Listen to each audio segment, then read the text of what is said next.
Bom dia, pessoal.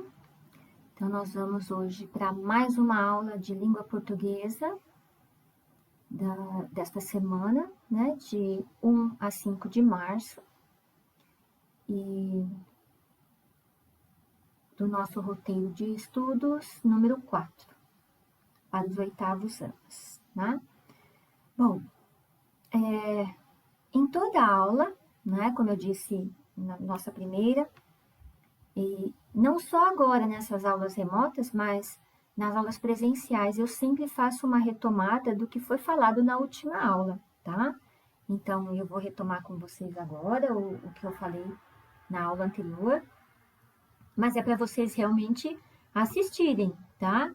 Não é para dizer, nós já vimos isso, pode pular para frente. Não, gente, isso é uma estratégia de ensino, aprendizagem que facilita para vocês, né? Eu mesma tenho isso ainda hoje, né? Porque eu sou professora, que eu sou diferente de vocês. Eu gosto de ouvir, às vezes, com outras palavras, uma segunda, uma terceira vez, e aquilo são oportunidades, essas situações são oportunidades para eu aprender, para eu absorver melhor o conteúdo, tá? Bom, então vamos lá. Lembrem-se que vocês têm 3 aulas para vocês acompanharem lá no Centro de Mídias, tá? Aqui dia 2, dia 4, dia 5. Os horários não são os mesmos sempre, mas vocês podem anotar para vocês acompanharem. E contam também as tarefas que vocês têm lá para vocês realizarem, tá? Então, por exemplo, dia 2 tem a tarefa lá do dia 2, dia 4 tem a tarefa do dia 4, dia 5, tá? Para você realizar lá no próprio aplicativo. Depois, cada professor consegue acessar lá na sede como vocês se saíram, o que vocês responderam, a participação de vocês. Nós conseguimos acompanhar isso, tá? Eu sei que passou um período aí em manutenção, né? A parte de tarefas lá no aplicativo, mas isso já passou, já tem até um tutorial aí, um videozinho, mostrando a nova maneira de vocês acessarem as tarefas e fazerem lá mesmo, tá bom? Uma pergunta que eu tenho respondido muito no WhatsApp, e eu vou aproveitar então para explicar, é assim: o aluno que está indo nas aulas presenciais, ele acha que o conteúdo de quem está em casa é diferente. Então, na semana que o aluno está em casa, ele tem um conteúdo diferente de quem está no presencial, né? E assim, e o contrário também. E não é. Eu preparo as aulas da mesma maneira, tanto para quem está com o mesmo conteúdo, tanto para quem está na sala de aula, né, no presencial, para quem está em casa, justamente para não prejudicar ninguém, nem de lá nem de cá. Então, todos vão fazer os mesmos exercícios, nós vamos explorar os mesmos conteúdos com todos, tá? É importante dizer que tem aluno achando que só por assistir às aulas presencialmente, né, vendo os vídeos aí, que já cumpriu o conteúdo e pronto, já está livre das aulas de língua portuguesa, e não é assim.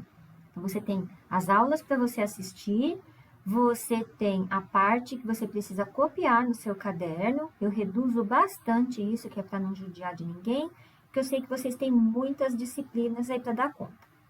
E tem as questões para vocês responderem no próprio formulário e vocês me enviarem. Então, não basta assistir a aula, tá? As aulas.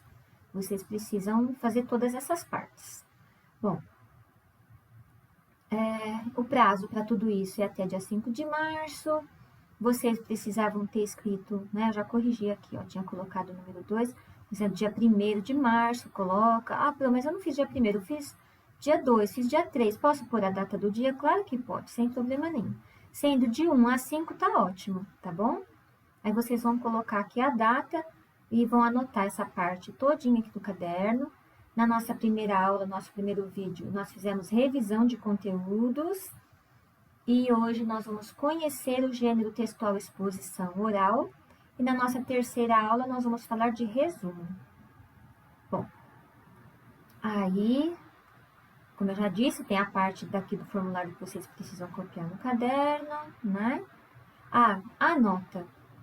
Gente, tem aluno que tem uma ansiedade para receber a nota. Tenha calma, eu tenho mais de 300 alunos. Eu não consigo corrigir num dia só, tá? Então, o prazo é até a sexta-feira. Às vezes eu trabalho no sábado, no domingo e eu corrijo para adiantar o meu serviço, mas tem sábado e domingo que eu não consigo corrigir. Então eu vou corrigir só na segunda-feira. No caso, por exemplo, hoje é que eu fui corrigir todas as atividades e enviei para vocês. Fiquei horas e horas aqui corrigindo, tá? Então não fiquem ansiosos ou com receio que eu vou me esquecer de jeito nenhum. Eu tenho essa responsabilidade aí. E vão anotando, viu? Façam as anotações aí no caderno. Então, língua portuguesa 1, que nota você conseguiu? Língua portuguesa 2, a nota. Para vocês irem acompanhando direitinho. Toda semana vocês vão ter direito a receber uma nota de 0 a 10. Tá? Essa nota é para vocês, viu? Então, queiram melhor para vocês mesmos. Bom, já falei sobre o nome, tem que ser completinho. Tá voando, vocês veem, né? Eu vou repetindo. Aí nós fizemos a revisão de conteúdos sobre linguagem formal e linguagem informal. A linguagem formal é aquela mais cuidada, né? Organizada, obedece direitinho a gramática, as regras, os padrões da língua. E a informal é aquela que é descontraída, não, nem sempre obedece às regras, né, aos padrões da língua, mais espontânea. O que significa isso? Que eu posso escrever errado, né? E tudo bem? Não, gente. Significa que no lugar de estou, eu posso escrever tô, que é o que representa a minha fala. No lugar de estava, pode ser tava, né? E eu até falei que precisa cuidado com a escolha da linguagem para cada situação de comunicação. Não é sempre que você pode usar informal. A informal você pode usar em história em quadrinhos, representando o discurso direto, que você escreve lá depois do travessão exatamente como a pessoa falou, né? A formal você vai usar para se dirigir ao seu chefe, um professor, o diretor da escola, né? E o cuidado que precisa ter para que você realmente consiga se comunicar. Que de repente você fala várias coisas que as pessoas não sabem nem o que é aquilo, como foi, né, nesse quadrinho aqui. Eu dei esse exemplo, né? A professora aqui no caso não entendeu nada do que disse. Então, não houve comunicação aqui eficiente, tá? Precisa ter esse cuidado aí. Falamos do discurso direto, que é aquele que a fala é representada por travessão, né? Tem 2 pontos na linha de baixo, travessão.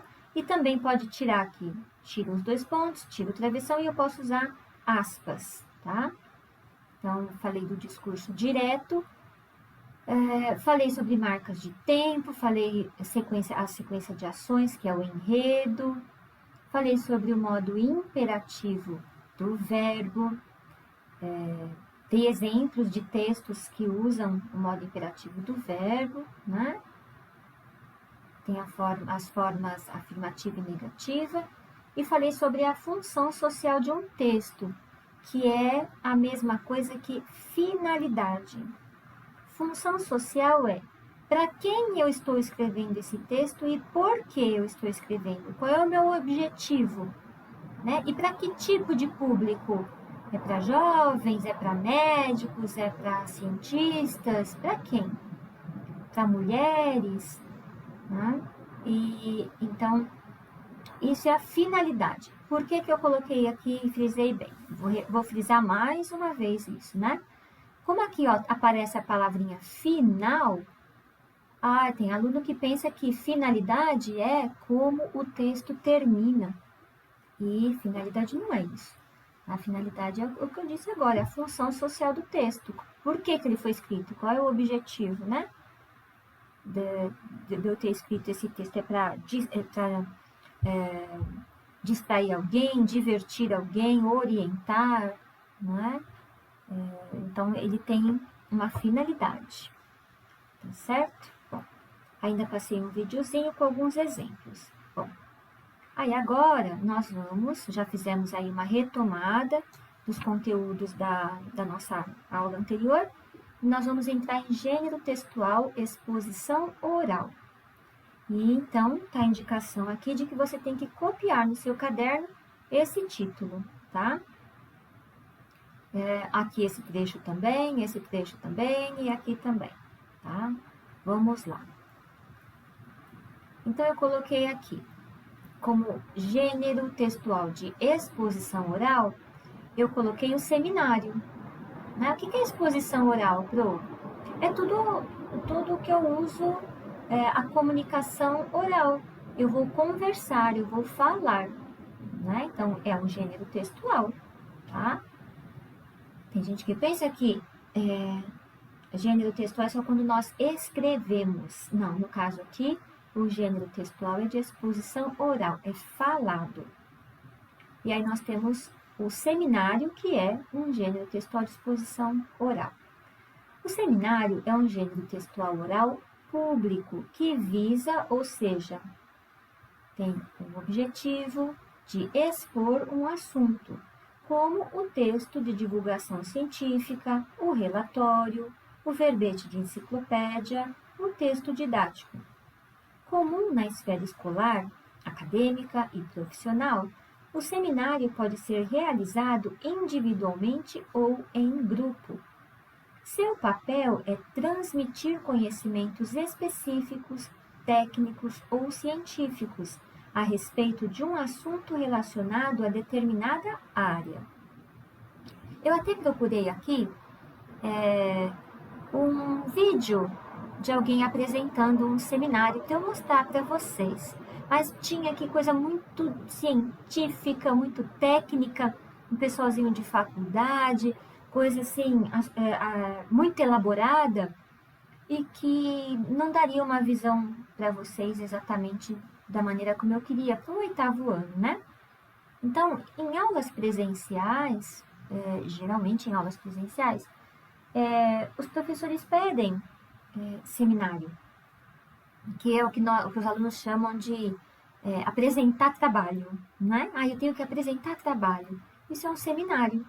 Então, ou os professores pedem isso, um trabalho individual ou em grupo, né? E aí o pessoal já começa a passar mal, ter desespero, entra em pânico, porque eu vou ter que apresentar trabalho. Eu vou precisar ficar lá na frente falando, todo mundo me olhando, meu Deus, o que eu vou fazer? Não é? Eu sei que é assim, porque eu também já passei por isso, né? Mas é um trabalho que desenvolve bastante a aprendizagem do aluno, porque ele precisa pesquisar, tem que se preparar para esse tipo de exposição, né? De trabalho escolar. E é bastante realizado no ensino fundamental, né? Nos anos finais, de 6º ao 9º, no ensino médio, nossa, mais ainda, e na faculdade praticamente é o que mais tem, é seminário, tá? Bom, para fazer a apresentação de um seminário, o que o aluno precisa se preocupar com o quê? Bom, primeiro nós precisamos lembrar que o aluno vai falar, ele vai apresentar lá na frente, né? E vai ter que cativar as pessoas, para as pessoas ouvirem, terem atenção, ficarem refletindo sobre aquilo que está sendo apresentado, sendo falado lá na frente, né? E então o aluno precisa se preparar. Ele precisa se preparar para isso, ele vai ter que estudar. E para isso ele vai ter que pesquisar muito, vai ter que conversar com alguém que saiba mais, né? Que saiba bem sobre o assunto. Vai ter que pesquisar muito, muito. Vai fazer anotações. Vejam como nós vamos aproveitando o que nós já falamos em outras aulas, né? Então, o aluno vai anotar muito. Vai precisar depois organizar todas essas ideias, tudo isso que foi anotado, toda essa pesquisa vai ter que ser organizado. Né? Da mesma forma que um texto narrativo, aquele texto escrito, precisa ter enredo, ou seja, a sequência de ações, como eu falei na nossa última aula, né? Fiz uma revisão sobre isso e falei um pouquinho hoje também. Da mesma forma, uma exposição oral precisa ter sequência também. Não pode ser bagunçado, não é? Então, precisa ter 3 partes. São 3 partes que nós precisamos desenvolver para um seminário. Primeiro, é a introdução do assunto. Então, você vai apresentar qual é o assunto que você vai tratar, que você vai apresentar a pesquisa para as pessoas, né? Depois, o desenvolvimento é a segunda parte. Você vai apresentar detalhes, né, sobre a tua pesquisa. E por último, a última parte é a conclusão. Então, aí você vai apresentar a sua reflexão, o seu ponto de vista em relação àquele assunto, né, determinado assunto que você apresentou. E fazendo essa organização, você não vai passar aperto, não é? Inclusive, se você não estiver, o professor não pediu o trabalho individual, então você pode dividir, por exemplo, você pode deixar aí, são 3 participantes, 3 integrantes do grupo, um faz a introdução, o outro desenvolvimento, e o outro a conclusão, pode ser assim, né? Aí cada pessoa fica responsável por uma parte, só que o trabalho precisa ser feito entre todos os integrantes, porque tem que ter uma sequência, né? Como eu falei, do mesmo jeito que um texto narrativo precisa ter começo, meio e fim, uma apresentação oral, né? Também precisa ter organização das ideias aí, né? E o legal de um seminário é que você vai apresentar para as pessoas como se você estivesse conversando. É bem interessante, né? Só que primeiro as pessoas escutam, né? As pessoas que estão ali assistindo, primeiro precisam ouvir tudo. Lá no final, depois que foi apresentada a conclusão, aí sim pode deixar um tempinho para interagir com as pessoas. Então, aí quem participou ali como interlocutor pode apresentar, olha, eu tenho tal pergunta, eu tenho tal dúvida, ou não. Pode simplesmente apresentar o ponto de vista dessa pessoa aí, né? Que vai com certeza colaborar, enriquecer a apresentação de vocês, né? Que é como uma conversa. Deixa eu ver o que mais que eu posso falar. Bom, ainda sobre o seminário, o aluno pode fazer a apresentação não apenas falando, pode usar uma apresentação no PowerPoint com slides, com apresentação de slides, assim como eu faço com vocês aqui, né? Eu não estou apresentando slides, estou apresentando o próprio formulário, mas pode usar slide do PowerPoint, por exemplo, né? E vai colocando imagens, pode colocar até vídeos também, né? Do jeito que eu faço com vocês aqui. Então, isso enriquece muito a apresentação. Porque a pessoa só falando sem nada para o pessoal ver, não fica tão atrativo, tá? É muito importante que a pessoa escolha a linguagem adequada para fazer a apresentação de um seminário, viu? Aproveitando que eu falei sobre os tipos de linguagem, né? Formal e informal, na apresentação de um seminário, a linguagem precisa ser formal, muito bem cuidada, respeitando bem o padrão da língua portuguesa, né? A norma culta da língua portuguesa, tá? E como eu falei, né, no final de tudo, então, se alguém quiser falar, apresentar o ponto de vista, vai ficar à vontade. Bom, mesa redonda, né? Vocês também vão copiar aqui no caderno. Mesa redonda é um evento previamente marcado, no qual participam pessoas que dominam o assunto em pauta. Esses participantes são encarregados de abordar determinados aspectos do tema em debate. Olha, mesa redonda também pode acontecer em sala de aula, né? Não precisa ser uma mesa redonda para televisão, com a participação, por exemplo, de políticos ou de pessoas, né, que são especialistas em futebol, por exemplo, né? Tem programa que faz mesa redonda com esses assuntos. Não precisa ser só assim, pode ser em sala de aula também. O professor diz, olha, nós vamos desenvolver tal assunto nessa semana e na semana seguinte nós vamos aqui fazer uma mesa redonda. Então, o professor prepara os alunos com aquele conteúdo, né? E depois convida o pessoal para fazer um debate, discutir, cada um, né? Cada participante apresenta seu ponto de vista. E isso vai ter que ter, né? Sempre tem que ter as regras. Cada um tem um tempo para falar, tem a sua vez para falar, tem que respeitar, porque senão ninguém se entende, não é? Então, é algo bem interessante de se fazer em sala de aula, porque muitas vezes nós achamos que o nosso ponto de vista é o correto, é o perfeito, e não tem necessidade de ouvir o outro. E numa mesa redonda, nesse exercício de você parar para você ouvir o ponto de vista de outra pessoa, é interessante, porque você pode reformular o seu ponto de vista. Você pode falar, nossa, interessante o que a pessoa está falando, eu nunca tinha pensado nisso. Então, isso vai te enriquecendo e vai te dando oportunidade de você aprender com os colegas, né? Logicamente, todos vão ter que ter estudado bastante, também vão precisar ter feito anotações, para quando chegar ali na mesa redonda, ter o seu caderninho com as anotações, né? E, lógico, pode fazer outras anotações ali no momento da discussão, da mesa redonda, né? Do debate, e esperar a vez de falar para ir apresentando, né?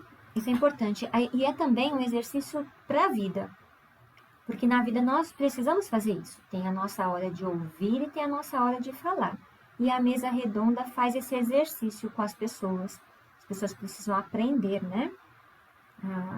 A ouvir e a calar para ouvir, né? E o outro também precisa ter atenção daquilo que nós falamos, certo? Bom, agora nós vamos falar sobre artigo de opinião. O artigo de opinião, ele pode ser tanto de exposição oral, como também pode ser um texto escrito, tá? Então, vamos lá. Também é para copiar no caderno, tá? O artigo de opinião é um gênero textual que defende um ponto de vista por meio de argumentos. A argumentação tem enorme importância na nossa vida cotidiana. Utilizamos a argumentação para justificar nossos pensamentos ou comportamentos, para convencer outras pessoas ou para influenciar a opinião delas, por exemplo. Em um artigo de opinião, encontramos a tese e os argumentos. A tese é a opinião que alguém defende. Ela constitui a ideia principal do texto, sustentada por uma série de argumentos. Ela ocupa um lugar de destaque. Em geral, fica no início do texto como ponto de partida, ou no final, como conclusão. Já os argumentos são as razões que servem para defender a tese e a contra-argumentação, que consiste na refutação dos argumentos, ou seja, uma oposição de ideias. Bom, essa oposição de ideias, né? Essa contra-argumentação, ela é possível quando é o artigo, né, de opinião de exposição oral, né, não tá sendo escrito. Então, a pessoa põe ali, expõe a tese dela, aquilo que ela defende, que ela acredita. Depois, para convencer o outro a pensar como essa, né, a pessoa que está apresentando, ela usa vários argumentos, né? Então, vou dar um exemplo aqui muito simples. Então, você chega no seu responsável e diz assim, ó, vamos dizer que fosse para sua mãe. Aí você diz assim, mãe, será que eu posso ganhar um celular novo no meu aniversário? Não é? Essa foi a sua tese, né? É aquilo que você está defendendo, que você tem direito. Agora, a tese sozinha, ela não tem muita força, não é? É muito fácil de você ouvir um não. Agora, se você diz, olha, será que eu poderia ganhar um celular novo no meu aniversário? Porque Eu tenho me dedicado tanto às aulas, inclusive às aulas remotas, tenho assistido aos vídeos, tenho respondido a formulários, tenho saído bem e, e o meu celular não tem me dado tanto suporte, ele não anda muito bom, não tem me ajudado muito e eu tô com medo que eu tenha prejuízos no meu trabalho escolar. Nossa, você usou vários argumentos aí, hein? Não é? E lembre-se que os argumentos precisam ser honestos e justos. Nós não podemos inventar nada só para ficar persuadindo, convencendo as pessoas. Então, aquilo precisa ser verdadeiro, precisa ser justo, né? Uma coisa honesta. Não pode ser político aí, né? Prometer e depois não cumprir, não é?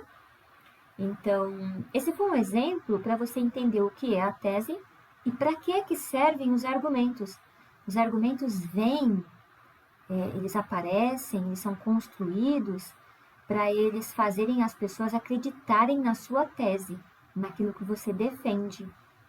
Então você precisa ter bons argumentos, ótimos argumentos. E você pode, inclusive, pegar falas de especialistas, de pessoas que já passaram pela situação, né? E você pode apresentar lá no seu artigo de opinião. Então, segundo fulano de tal, aí você diz o nome, né, da pessoa, abre aspas, né? E você apresenta ali o que a pessoa defende. Então, você está usando a fala de uma outra pessoa para vir confirmar aquilo que você diz, aquilo que você está defendendo, a sua tese. Você não precisa defender sozinho.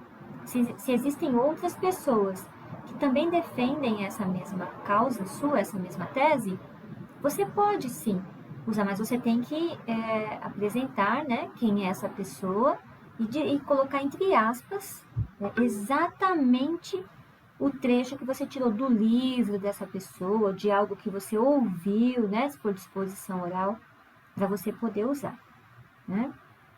Então você vai fundamentando o seu a sua defesa, né, com a ajuda de alguém. Bom, o objetivo de um artigo de opinião, né, você expondo o seu posicionamento, né, em relação a algum assunto, algum tema, e você usando argumentos sobre isso, né, é de você convencer alguém a pensar, né, persuadir. Persuadir significa convencer. É de você convencer, persuadir alguém a, a pensar como você. Então você vai defendendo, usando até assim, um apelo, né? Você pode usar até emocional, para fazer a pessoa pensar como você, né? Precisa muito cuidado com o artigo de opinião, como eu já disse, né? Não pode ser nada desonesto. Bom, quando o artigo de opinião ele é escrito, o meio de divulgação dele são os jornais e revistas também tem em sites, né? Também tem. Tudo aquilo que você vai colocar no artigo de opinião, ele precisa né?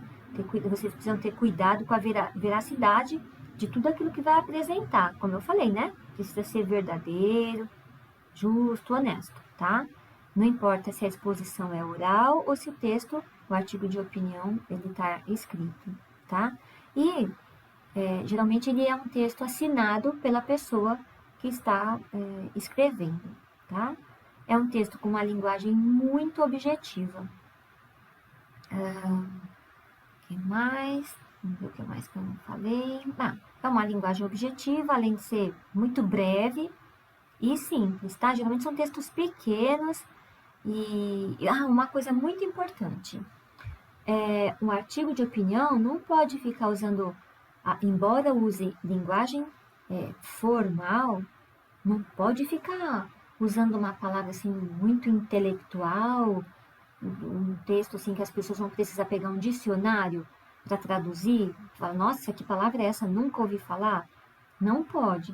precisa ter uma linguagem, quando eu falo uma linguagem simples, é por isso, que a pessoa vai ler e vai entender logo de primeira, né? Então, é um texto que tem que ser, assim, tem que ter essa rapidez da pessoa absorver aquilo que você quer transmitir, né? Você quer convencer a pessoa a pensar como você. Aí você coloca palavras muito difíceis, a pessoa desiste de ler, né?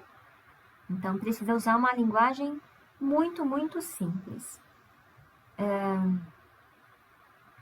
A característica mais marcante de um artigo de opinião, pessoal, é a persuasão, é o poder de convencimento, né, do leitor, tá? O que mais? Tá, agora nós vamos então ver aqui. Aqui é resumo. Então tem gente que fala assim para mim, eu posso copiar o resumo também? Eu posso copiar as partes que você nem pediu para a gente copiar? Claro que sim, gente, com certeza, tá? Então eu coloquei aqui, olha, as características do artigo de opinião. A intenção, manifestar ideias e opiniões, defendendo-as, né? Através dos argumentos. Apresentar e defender um ponto de vista. Você defende através da sua tese, se apresenta através da tese e você defende através dos argumentos. E tentar convencer o leitor, né? Porque a característica mais marcante do artigo de opinião é essa, de persuasão, de convencimento, tá? A linguagem do texto precisa ser uma linguagem objetiva. Precisa ter o emprego de recursos próprios da argumentação. E é um texto com a assinatura do autor ou dos autores, né? Se for mais do que um, tiver ali, né? Se for um texto escrito em colaboração de 2, 3 pessoas, vai levar o nome de todos ali do texto. Agora, um exemplo de artigo de opinião. Então, tem lá, sustentabilidade.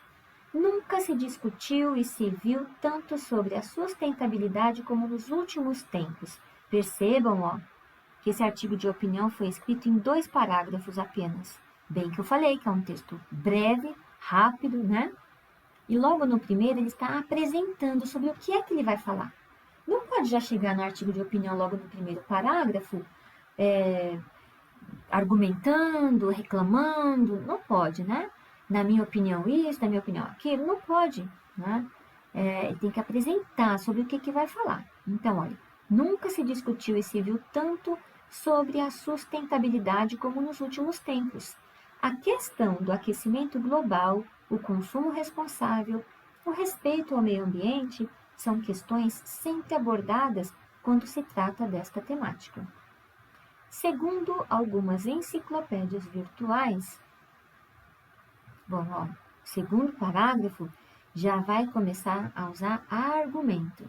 Aqui no primeiro apresentou a tese, tá? Que é sobre a sustentabilidade, o respeito ao meio ambiente. Então, agora aqui vai usar argumentos para fazer com que as pessoas que leem esse texto passem a defender a sustentabilidade. Então, segundo algumas enciclopédias virtuais, presta atenção, ó, o que está usando aqui para ajudar a argumentar o que foi pesquisado em enciclopédias virtuais, olha, né? Sustentabilidade é um conceito sistêmico e diz respeito à continuidade dos aspectos econômicos, sociais, culturais e ambientais da sociedade humana.